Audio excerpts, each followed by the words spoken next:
This is Surviving and Winning, and I wanted to make a special broadcast.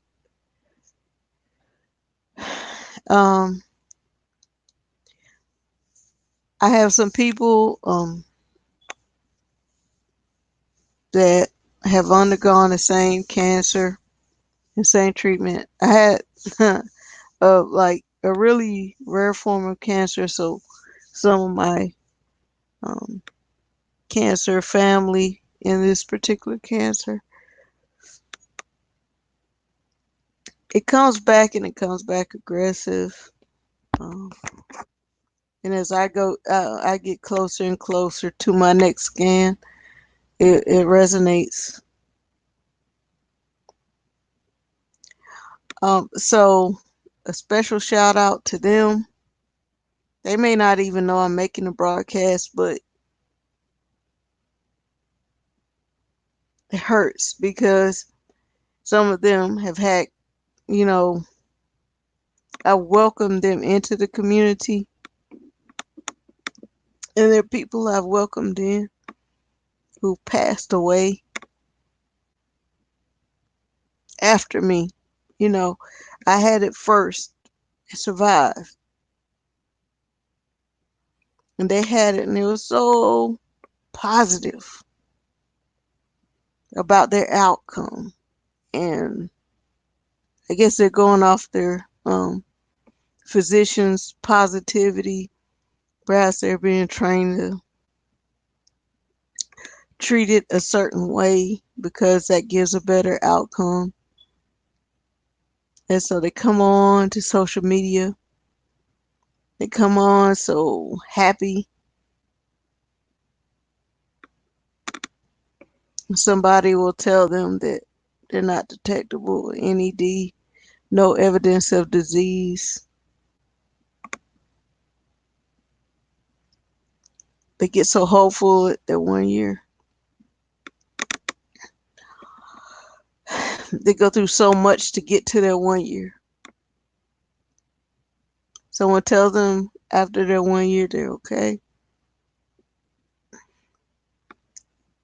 few months later, they find it again, and it spreads so bad that there's nothing anyone can do. And a couple months later, they passed away, and they got it after me. My story is their story, but I didn't pass away.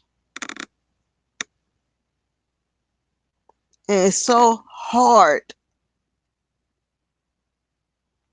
because everyone around you says, okay, you're in the clear. They don't see it. Your oncologist is going to say, I don't see it. Everything's clear. And other people are going to say, you go back to work. And I think part of the reason that I survived and they didn't, because I didn't go back to work. I slept and let my cells grow. I couldn't go back to work. I had so many things wrong with me. Um, so I was a person that I always understood my place in life. People don't want to talk about racism, but it's real as heck. I'm not monetized, so it's real as hell. They assume that if you,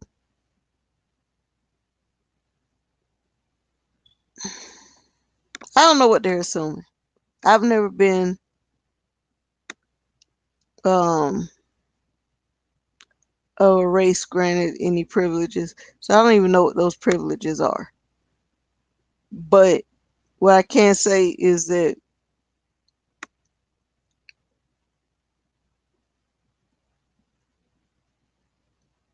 what I understand is all assumptions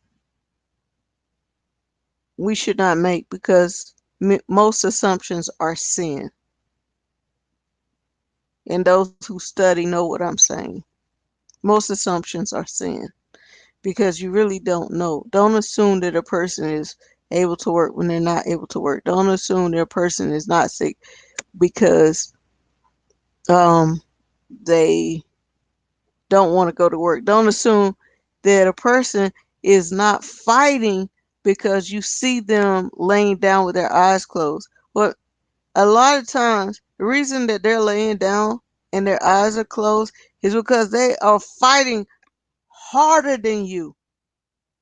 You're In fact, you are so free from fighting that you can get up and walk around and go jogging and do all kinds of stuff. These people are fighting so hard they can't even open their eyes. You, if you went to the Planet Fitness or Gold's Gym or whatever they do, and then you lifted 100 pounds like for 30 minutes straight and ran around Planet Fitness and jogged your way home, you would come home and go to sleep because your body is tired. When you see a cancer patient laying in the bed and they can hardly open their eyes, they have done all those exercises and it's not by choice.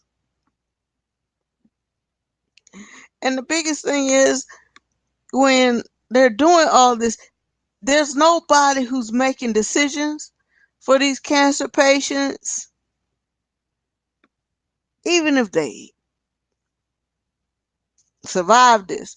There's no one who's making those decisions who are former cancer patients because the people who know what a cancer patient goes through and how hard it is have never had cancer. Because if you ever had cancer and you can help cancer patients, there's nobody there to support you enough to get enough strength and energy to help other cancer patients. So you are out there without a voice and you are disabled.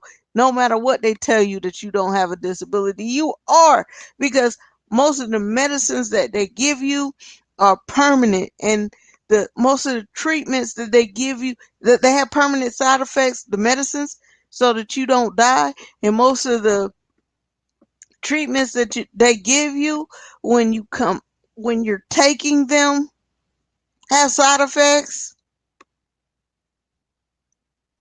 And mentally, you almost died. How are you going to just almost die and go back to work? How are you going to endure all the politics that work requires? Trying to keep a job so that you keep insurance so that you can get your chemotherapy or your radiation or your surgeries. The disability, Social Security disability, thinks that you're able to work with cancer because you are working while you have cancer. No, you didn't budget for it because you should. Oh my gosh, you can't budget for cancer. And you can't stop working for cancer. But it doesn't mean you should be working while you have cancer. Many people, I believe, would not be dying from cancer if they could just go into disability. In fact, it's almost a scam because while you're working, you are paying into disability insurance for your retirement, which you may not ever live to get. And so all that money that you paid into it, you'll never get it. So there's no reason for them to hold it back as though you're going to get more, because you're probably not going to live long enough for that. I can say prior to my diagnosis of cancer, and that's another thing, because I don't know when the cancer started. I only know when I was diagnosed, but prior to that, I was getting sicker and sicker and sicker until I finally said I noticed a lump. So all this time, I've been trying to get myself together, trying and trying and trying, and they count that against you for trying. In fact, if you continue, if you step your your foot into a workspace and work 40 hours a week for a certain period of time, I don't care if all your hair falls out. And I'm gonna tell you, especially with chemo, those people who I did not get chemo, but I sympathize. If they lose their hair, they lose their teeth, they lose brain cells, they lose a whole lot while they're going through all of that, and they're losing every single cell in their body. A disability is expecting them to go to work. And you need to go to work you need to be unable to work for a year. And every day that you go to work, they say you're able to work. Now understand that these people are sick. Like, and they are looking that it's not a disability where your back hurts. And I'm not discounting people who are unable to walk or have issues with pain. What I'm saying is that your pain is not going to kill you. These people have a chance to survive. The science, medicine, they're able to survive now, but they don't have an ability to survive. In fact, what most people don't know, if you do stop work, first of all, I don't know anybody who's not independently wealthy who can live a year with no income. But if you have any income, so they've gone even deeper. If you have income, certain parts of the disability, aren't even granted. That counts again. That says that somebody gave you charity, like you giving a gift. If you stay somewhere for free, because you're too sick to live outside. And one of those things about it is, if you're really sick from chemo or radiation, you do not qualify to be in the homeless shelter. They will turn you away. They do not take sick people in the homeless shelter. And if you're relying on, I don't care how many years you work, if you're relying on the Social Security that you put in as disability to take care of you, you may have a wait time of a year and a half, 2 years.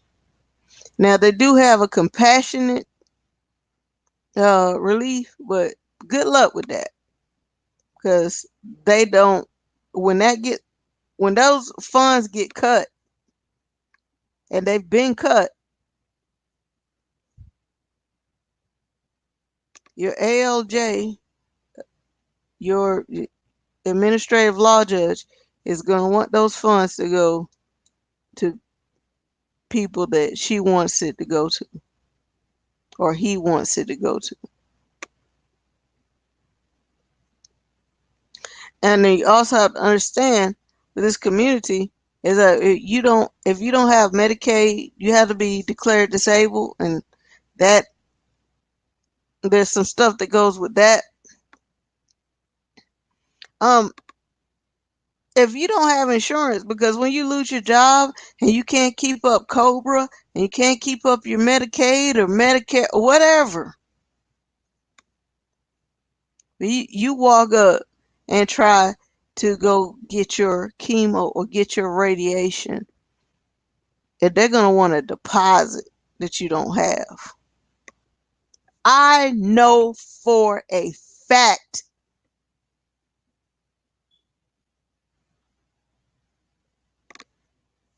more Caucasian women get breast cancer, but more black women die from it. Ask me how I know. Make sure next November, when it's time to vote, make sure you vote. Because you might not have cancer right now, and you may have it and don't know it. But if you want to live This is not an individual thing. I don't even it's not even black and white. This is a public health issue. This is about the rich people being able to take certain things where may feel like, well, if a person didn't work all their life and they didn't do anything, they didn't blah blah blah, I got a good job, I will guarantee you how many people I know who have cancer who have good jobs. They lost their homes. They're 2.5 times more likely to go bankrupt. This is you. And if you're young, it's not you yet. But when I was young, most women my age did not get cancer. And now I'm looking around and most of them get it. So it will be you, even if you can't foresee it yet. And you are the future. And everybody who has the right to vote needs to go out and vote this November. And I'm not telling you who to vote for. I'm telling you to vote for yourself. And I'm telling you that when somebody sends you something about St. Jude's Hospital or any kind of cancer network that is reputable that you've seen, they provide a place for, because radiation and chemo, that's not that those labs and those places are not local to everyone. Those are they're located in very high dense areas, and people have to travel there. And when they're sick like that, they can't go back and forth. So that money helps for their travel expenses. It and these cancer places will help pay for your parking. They will help pay for your travel back and forth until you can get on your feet. That will help pay for people to have a hotel and their families to have a place to stay to support their families. That money actually goes to cancer patients. I have let me count how many people I have on my friends list. I have 225 friends, and for my birthday, I said donate to the Cancer Society. I have yet to hear from anybody who donated $1, and I'm not even expecting a person in the Cancer Society to donate $1. I mean, in the cancer community to donate anything. They are broke. They are fighting for their lives. My aunt, who had money, she owned houses, and she had insurance, like regular insurance. And her insurance would not cover her metastasis when it spread to her reproductive organs. They wanted a copay that she said she would rather her husband keep the house and give money to her children, their children, than keep her alive. She died to save money for her family so that her husband could keep his house and her daughter could keep the house that they bought for her because she was sick. Now, her daughter died a year later, but she had to make the ultimate sacrifice to say, even with good health insurance, and she worked and retired as a social worker in the state of New Jersey. Her husband retired in New Jersey as an engineer. They had money. And when she got breast cancer and it spread, she said, well, let me die because I don't want that debt to take away from my future generations. Nobody should volunteer to die that doesn't have to die. Vote. You put the money into it. They can pay for all this other stuff. They can pay for you, or they can find a cure. or they can regulate these foods or these environmental effects. They might not have been able to save me, but they can save somebody. This is Surviving and Winning. Peace and blessings.